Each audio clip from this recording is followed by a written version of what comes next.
Good day, my dear tourists. I'm Angel, your tour guide for today. For us to have smooth flowing and fun-filled informative tour, first I would like you to pay attention to some friendly reminders that I will be saying.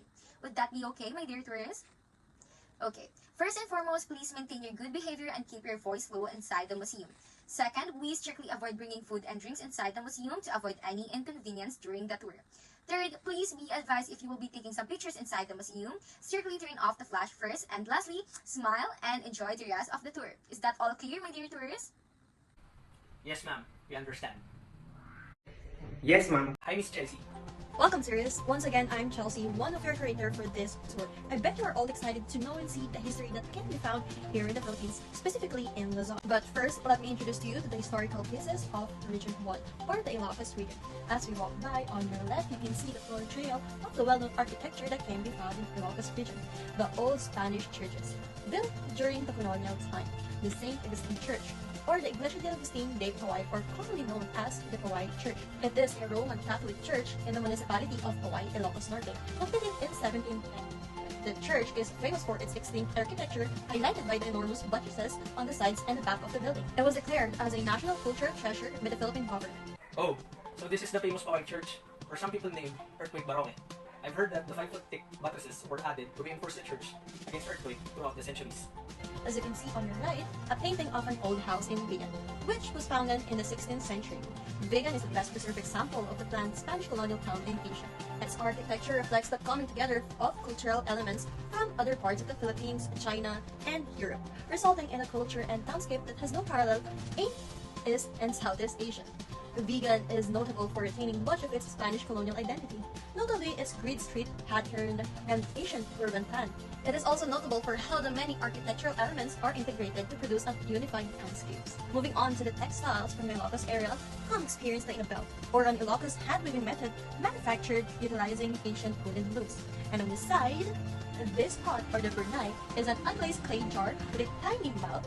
It is once used to store water or the rice grains, as well as containers for the salt and other condiments. I hope you learned from the Ilocos region. Thank you and have a nice day.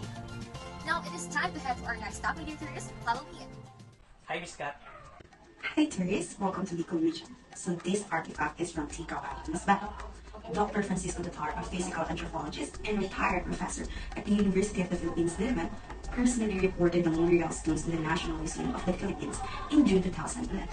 The Montreal stones are a pair of irregularly shaped limestone tablets with carved, horizontally patterned writings in ancient syllabic script found on Ticao Island, Masbate. The pair consists of a huge, thick triangular tablet and a smaller, thinner ovate tablet.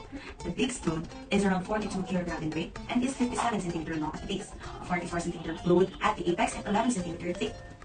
The small stone, on the other hand, has only one side with engraved writings that include 16 characters. The smaller artifact is 20 cm in length, 16 cm in width, and 6 cm in thickness. The big stone is engraved on both sides with scripts with 56 characters on one side and 84 characters on the other.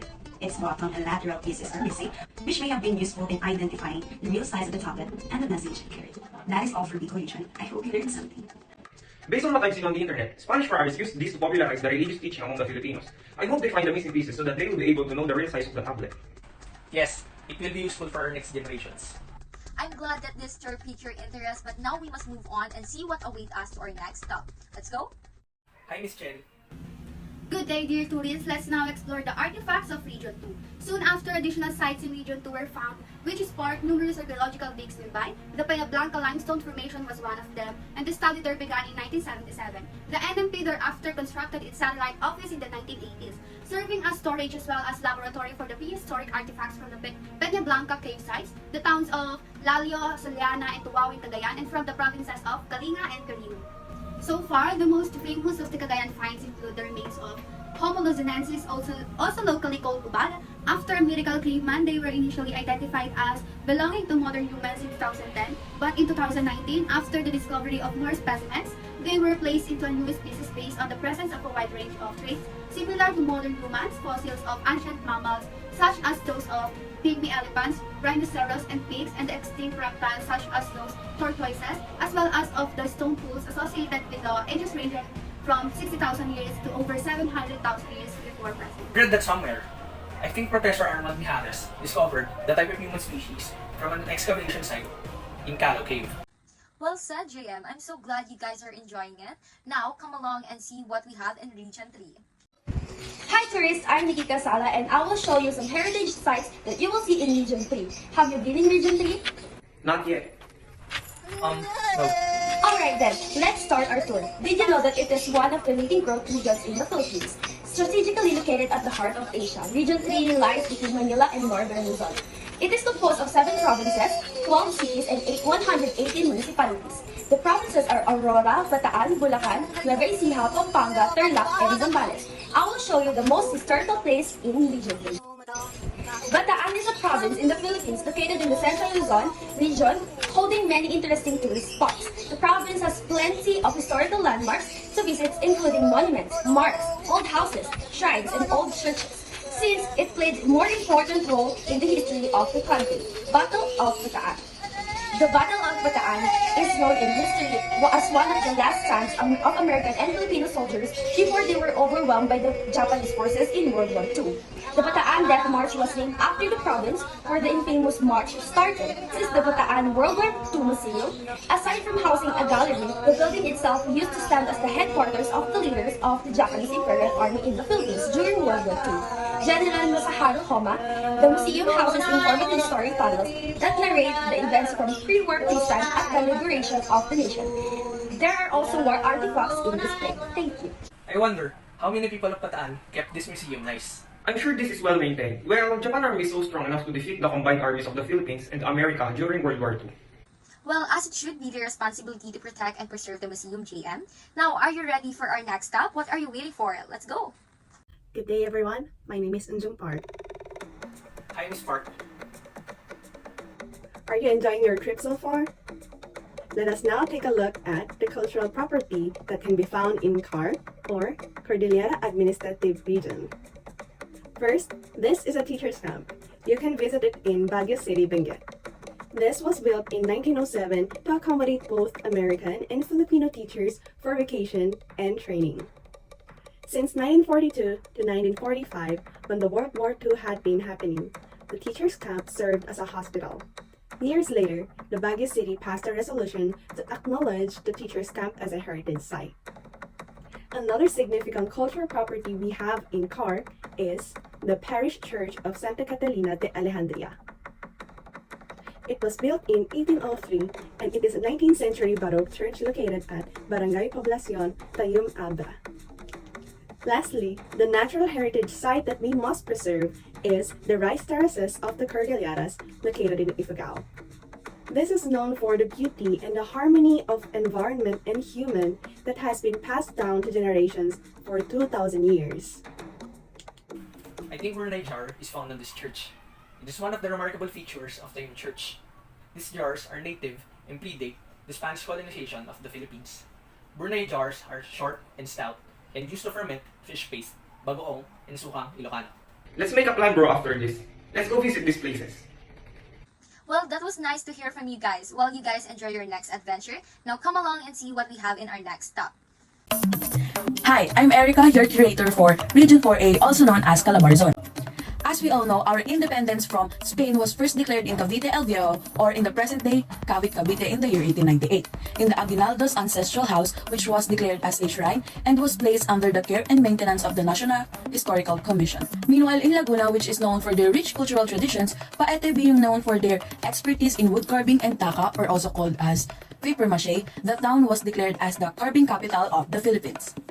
The tradition of pagkukit is a long-lived and cherished tradition, given the national hero mentioned its works on the chapter 6 of the Noli Me Tangere. And in fact, ice sculptures, roots, and vegetable carvings of the Paiteños are flourishing on the buffet tables of cruise liners and world-class hotels and restaurants. In Rizal, there are petroglyphs, also known as Angano petroglyphs, carved onto a rock wall.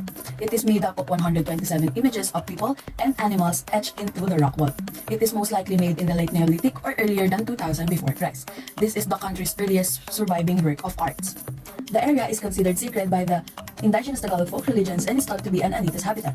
The National Museum designated this location as a national cultural treasure in 1973. It is also a part of the Provisional List of the Philippines for UNESCO World Heritage Sites, the World Inventory of Rock Art in 1985 list, and the Historic Sites of World Monuments Watch and World Monuments Funds.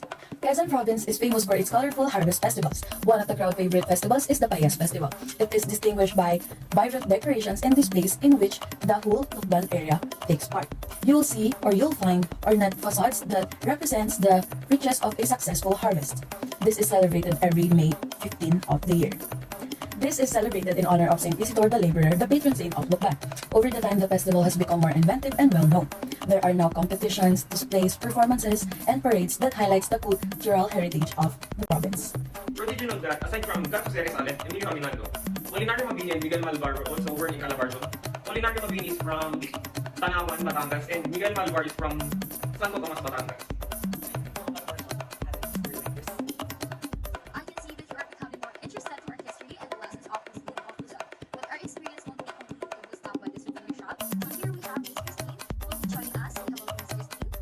Hello tourists, I'm Therese Ann. Let us now take a look at some of the amazing heritage builds that can only be found in Region 4B, or also known as Mimaropa, that's located at the heart of the archipelago.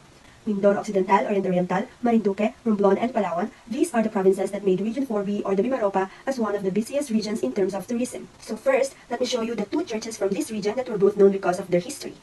From the Mindoro, the Simbahang Bato is an ancient roofless ruin of a church and priory built during the 17th century. In early 1600s, the Augustinian priests established their first settlement here in Barangay Vancuro to evangelize the natives. And this is the Buwag Cathedral from Marinduque, built in 1756. It was seen to serve as a refuge of the townspeople against pirate attacks prevalent in the era, in addition to its purpose as a place for worship when it was finally built in 1792. These two are not just a church, not just some ruins and an archaeological site, these are their town's history. Now let's move on to the province of Palawan. We all know that its forests and seas are home to impressive biodiversity, and it is this kind of natural beauty that keeps visitors and tourists coming. But most of us didn't know the Plaza Cuartel, a place with a rich and tragic history. Built by the Spaniards in the 1880s, it was used during the World War II as a military camp by the Japanese occupying forces. Hundreds of American prisoners of war were detained on the site from 1942 to 1944. On 1944, fearing the invasion of Palawan by the Allied forces, the Japanese soldiers massacred 150 prisoners of war, forcing them into Plaza Cuartel trenches and setting them on fire.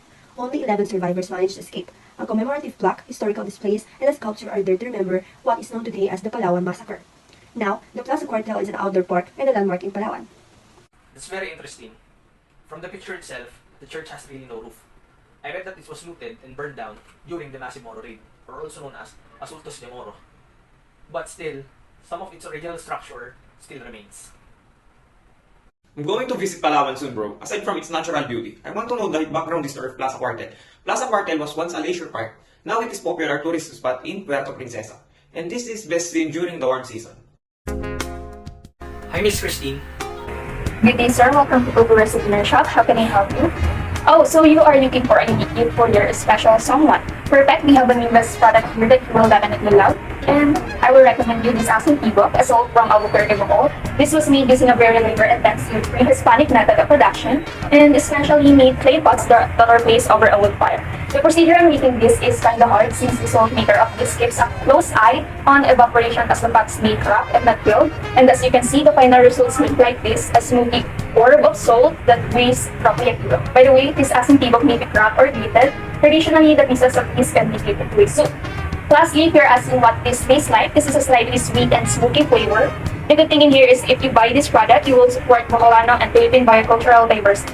My friends told me that this asing timur is on the brink of extinction, and asing timur is the rarest salt can be found in our country. Oh, I didn't know we still have these things. Good day to our beloved tourists. I'm Bridget C., your curator in the region of NCR. Welcome to Manila, the country's capital and largest city. This memorial monument serves as the Jose Rizal symbolic centerpiece, and the park was formerly named in his honor. Intramuros, or the Walled City, is the oldest district in Manila. Dr. Jose Rizal spent his last days on earth in Fort Santiago, built by the Spanish conquistador Miguel Lopez de Legazpi. He was imprisoned there before being killed, and many people lost their lives in its prison. The Mother of St. Augustine is situated in Manila's Intramuros too, a Roman Catholic church. In 1993, UNESCO designated it as the World Heritage Site. Additionally, there's also Manila Cathedral within Intramuros. Both of the church, San Agustin and the Manila Cathedral are the last of the 7 churches that remained in Intramuros. Let's now head to Bonifacio National Monument located in Caloocan, known commonly as Monumento. It is a memorial monument designed by the national artist Guillermo Tolentino to commemorate Philippine revolutionary Andres Bonifacio, the founder and supremo of Katipunan. While most of the city was destroyed during the Battle of Manila in 1945, La Loma Cemetery was one of the few areas that escaped the warpath. This sets La Loma Cemetery apart much of the city as it carries some of the oldest heritage and artifacts for native people in Caloocan. While in the city of Valenzuela, there's a known bell tower of San Diego de Alcala Church. Like many of the old structures in the country, it is a cultural and religious relic from the time when Spain occupied the Philippines. Bro, there's too many historical places here in NCR. I hope we can go and visit these places soon. Bro, I hope so. Well, my dear tourists, it's sad to say, but unfortunately, our tour has come to an end. But before that, I would like to express my gratitude to all of you who have been part of this adventure and for your cooperation and bearing with me during the tour. If you have any questions, clarifications, or suggestions, please let me know. And we'd also like to thank our lovely curators who joined us and made our tour informative and memorable excursion. So on behalf of UE Travel and Tours, I thank all of you for choosing us to be part of this very unforgettable journey. And I hope you enjoyed this day, and I hope to see you again in the future. Again, this is your tour guide Angel together with my lovely curators, and we are now signing off. Thank you guys and have a wonderful day.